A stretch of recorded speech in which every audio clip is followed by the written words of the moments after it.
ಎಲ್ಲಿ ನೋಡಿದರೂ ಎಲ್ಲ ಕ್ಷೇತ್ರಗಳಲ್ಲೂ ಅನ್ಯಾಯಕ್ಕೆ ಪ್ರಾಶಸ್ತ್ಯ. ಕಾರಣ ಏನು? ಹೆಚ್ಚಿನ ಜನಸಂಖ್ಯೆಯಲ್ಲಿ ತಮ್ಮ ತಮ್ಮ ಬಗ್ಗೆ ತಿಳಿದುಕೊಳ್ಳುವ ಉತ್ಸಾಹ ಇಲ್ಲ. ಜೀವನ ಬಹಳ ಗೂಢವಾದದ್ದು.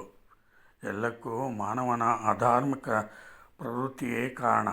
ತನ್ನ ಕಷ್ಟಕ್ಕೆ ತಾನೇ ಕಾರಣ. ವಸುದೇವಸುತಂ ದೇವಂ ಕಂಸಚಾಣೂರಮರ್ದನಂ ದೇವಕೀ ಪರಮಾನಂದಂ ಕೃಷ್ಣಂ ವಂದೇ ಜಗದ್ಗುರುಂ.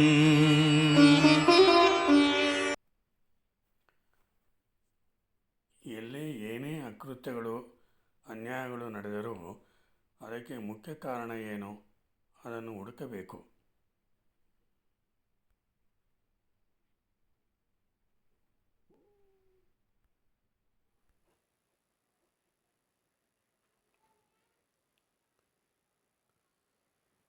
ಇಂದಿನ ಸಂಚಿಕೆಯಲ್ಲಿ ನಮ್ಮ ದೇಶದ ಸ್ವಾತಂತ್ರ್ಯ ಪೂರ್ವದ ಜನಜೀವನ ಹೇಗಿತ್ತು ಎಂಬುದನ್ನು ತಿಳಿಸಲಾಗಿತ್ತು.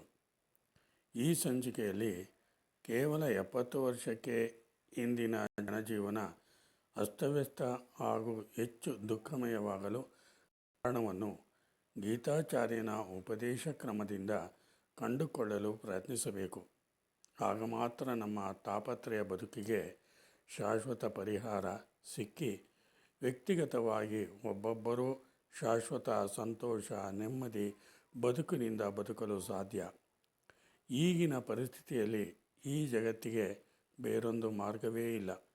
ಈಗ ಮಾತ್ರವಲ್ಲ, ಎಂದೆಂದಿಗೂ ಯಾವ ಕಾಲಕ್ಕೂ ಏಕಮಾತ್ರ ಮಾರ್ಗ ಮಾನವನ ಯೋಜನೆಗೆ ಸಿಗುವುದಲ್ಲ ಜೀವನದ ಸೌಖ್ಯ. ಇದರ ಹಿಂದೆ ಬಹಳ ರಹಸ್ಯ ಅಡಗಿದೆ.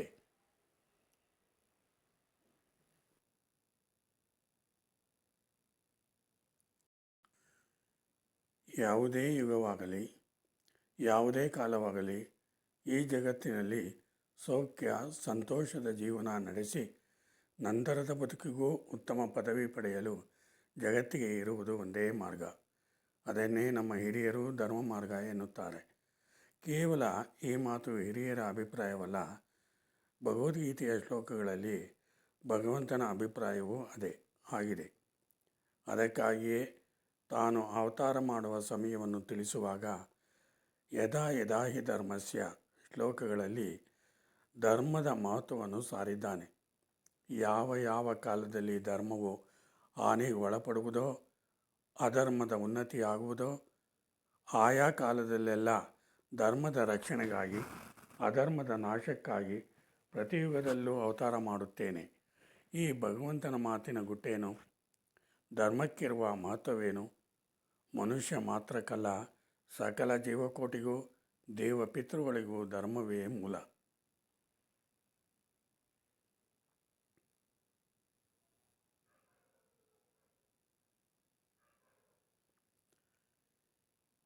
ಹೀಗೆ ಎಲ್ಲಕ್ಕೂ ಧರ್ಮವೇ ಮೂಲ ಎಂದ ಮೇಲೆ ಆ ಧರ್ಮ ಯಾವುದು? ಧರ್ಮ ಎಂದರೆ ಏನು? ಅದು ಧರ್ಮ ಎನಿಸಿಕೊಳ್ಳಲು ಕಾರಣ ಏನು?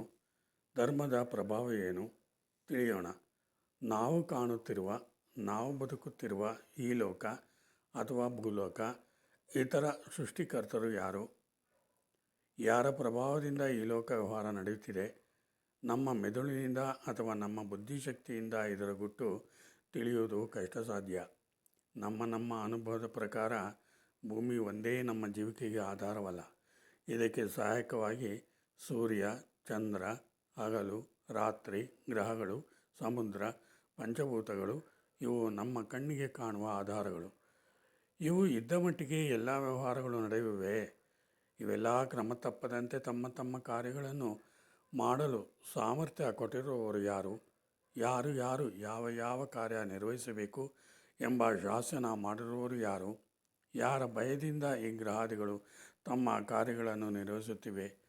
ಇವು ಶಾಸನ ಮೀರಿ ನಡೆದರೆ ಇಲ್ಲಿ ಜೀವಿಸುವ ಜೀವಿಗಳ ಮೇಲೆ ಎಂಥ ದುಷ್ಪರಿಣಾಮ ಬೀರುತ್ತದೆ?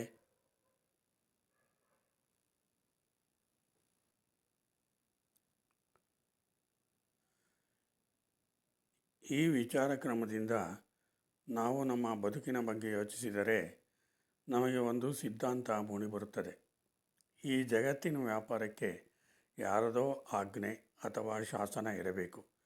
ಅದಿಲ್ಲದಿದ್ದರೆ ಯುಗಾಂತರಗಳಿಂದ ಒಂದೇ ರೀತಿಯಿಂದ ಆಜ್ಞೆ ಉಲ್ಲಂಘನೆಯಾಗದೆ ಜಗತ್ತಿನ ವ್ಯಾಪಾರ ಏಕಪ್ರಕಾರವಾಗಿ ನಡೆಯುತ್ತಿದೆಯಲ್ಲ, ಇದೆಂಥ ಆಶ್ಚರ್ಯ! ಯಾವುದೋ ಕಣ್ಣಿಗೆ ಗೋಚರವಲ್ಲದ ನಮ್ಮ ಬುದ್ಧಿಶಕ್ತಿ, ಮನಸ್ಸುಗಳಿಗೆ ಎಟಕದ ಶಕ್ತಿ ಇದಕ್ಕೆ ಆಧಾರವಾಗಿರಬೇಕು. ಈ ಏಕಮಾತ್ರ ಶಕ್ತಿ ಶಾಸನವೇ ಇಡೀ ಜಗತ್ತಿಗೆ ಆಧಾರ ಎಂಬ ನಿರ್ಧಾರ ವಿಚಾರವಂತ ಸಜ್ಜನರಿಗೆ ಸಿಗುತ್ತದೆ. ಇದರಲ್ಲಿ ಗೊಂದಲವಿಲ್ಲ. ಇದನ್ನೇ ನಮ್ಮ ಪ್ರಾಚೀನ ಋಷಿಗಳು ಧರ್ಮ ಎಂಬ ಹೆಸರಿನಿಂದ ಪರಿಚಯಿಸುವ ಕಾರ್ಯ ಮಾಡಿದ್ದಾರೆ. ಧರ್ಮ ಎಂದರೆ ಭಗವತ್ ಶಾಸನವೇ. ಧರ್ಮಕ್ಕೆ ಧಕ್ಕೆಯಾದರೆ ದೇವತೆಗಳಿಗೆ ದ್ರೋಹ ಬಗೆದಂತೆ. ದ್ರೋಹಕ್ಕೆ ತಕ್ಕ ಶಿಕ್ಷೆ ತಪ್ಪಿದ್ದಲ್ಲ. ಎಲ್ಲ ದೇವತಾತ್ಮಕವೆಂಬ ಅರಿವು ಮೂಡಿಸಿಕೊಳ್ಳಬೇಕು. ವಿಚಾರ ಮುಂದುವರಿಯುವುದು.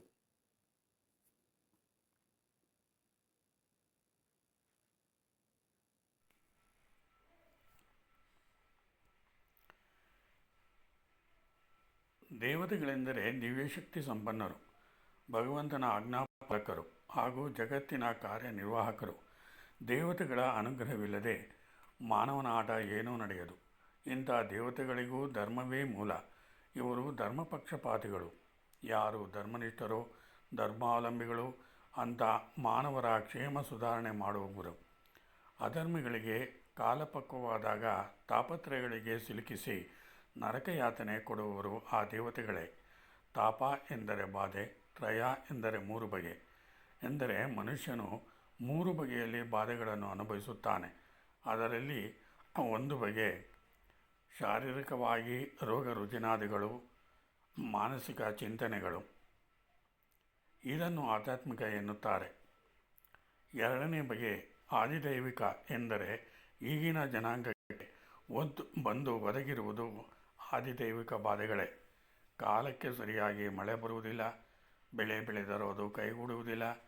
ಅಕಾಲಿಕ ದೈವಿಕ ಕಾರ್ಯವೈಖರಿಯಿಂದ ಬೆಳೆ ನಷ್ಟ, ಪ್ರಾಣಿಹಾನಿಗಳು, ತಿನ್ನುವ ಆಹಾರಗಳು ಸತ್ವಹೀನತೆಯಿಂದ ಕೂಡಿರುವುದು, ಜನರ ದ್ವೇಷ ಭಾವನೆಗಳು. ಯಾರಿಗೆ ದೈವಾನುಗ್ರಹ ಇರುತ್ತದೆಯೋ ಅವರಿಗೆ ಸದ್ಗುಣಗಳು ಇರುತ್ತದೆ.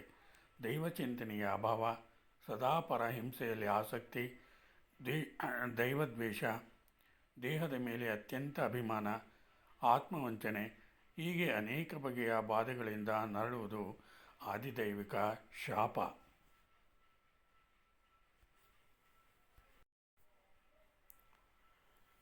ಮೂರನೆಯದು ಆದಿಭೌತಿಕ ಎಂದರೆ ಅನ್ಯಜೀವಿಗಳಿಂದ ಬಂದು ಒದಗುವ ಬಾಧೆಗಳು.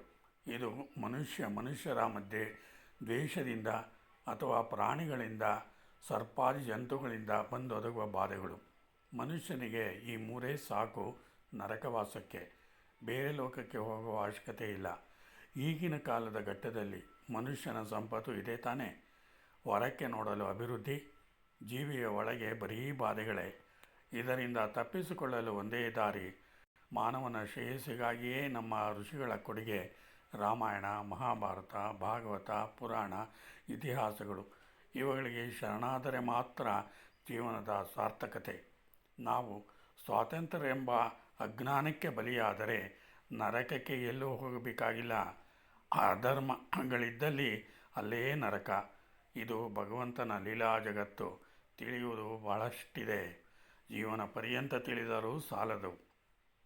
ಮಹಾಮರ್ಮದಿಂದ ಕೂಡಿರುವ ಜಗತ್ತು ಜೀವನ.